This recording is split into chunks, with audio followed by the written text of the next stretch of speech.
Əziz izləyicilər, mən həkim bioloq, klinik həkim laborant, Hacıqabul rayon Mərkəzi Xəstəxanası laboratoriyasının müdiri həkim Həsənov Azad. Bu gün sizin qarşınızda antioksidantlar və orqanizmdə onların təsir mexanizmi var, onlar haqqında və onların laborator diaqnostikası barəsində az da olsa məlumat verəcəm.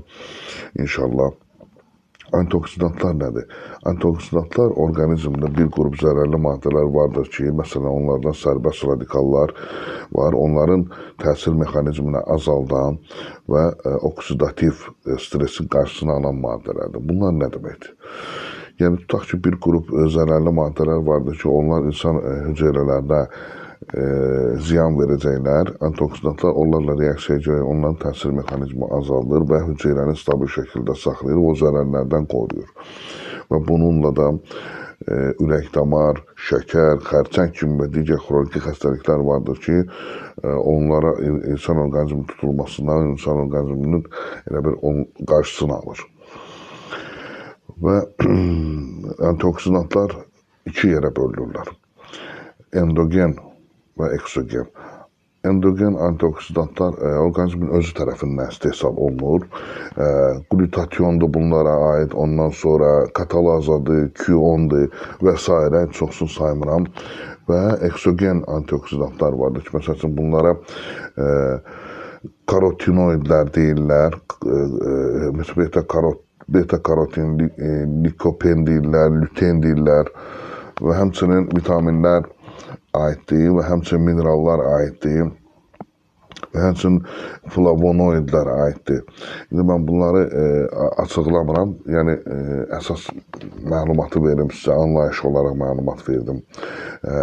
Antioksidantlar, yəni insan orqanizmində çox böyük rolları var gördüyünüz kimi. Antioksidantları siz kənardan hər dəfə kənardan qəbul etmək məcburiyyətində bəzən qala bilərsiniz. Onların təbii şəkilləri var, yəni süni dərman formaları da var. Onların təbii şəkillərindən, tutaq ki, məsələn, zəngin olan qidalar vardır ki, məsələn, qarağatdır, yemişandır, zəncəfildir, sonra darçındır, ondan sonra yaşıl çaydır, məsələn, cevizdir, badamdır. Bax, bunlar həmin o antioksidantlarla zəngin olan meyvə tərəvəzdir. Bunları qəbul etmək çox yaxşıdır və bir şey diqqət eləmək lazımdır ki, antioksidantlardan bəzilərini çox qəbul etmək daha çox zərərli ola bilər. Məsələn, beta-karotini çox qəbul etmək siqaret çəkən insanlar üçün xərçəng riskini, ağciyər xərçəng riskini daha da çoxaldır. Və indi antioksidantların laborator diaqnostikasında məlumat verim. Yəni, analizə, hansı analizlər yoxlanmalıdır adətən? Adətən birinci olaraq, məsələn, total antioksidant capacity deyirlər. Yəni, qanda ümumi antioksidantların fəaliyyətini yoxlayır, antioksidantların ümumi funksiyalarını yoxlayır. Və həmçinin ikinci total oksidləşdirici status yoxlatdırmaq məsləhətdir ki, bunlar da məsələn oksidativ stresin səviyyəsini, hansı ki oksidativ stres ziyan verəcək, onun səviyyəsini yoxlayır. Yəni sərbəst radikalların miqdarını göstərir də, belə deyək.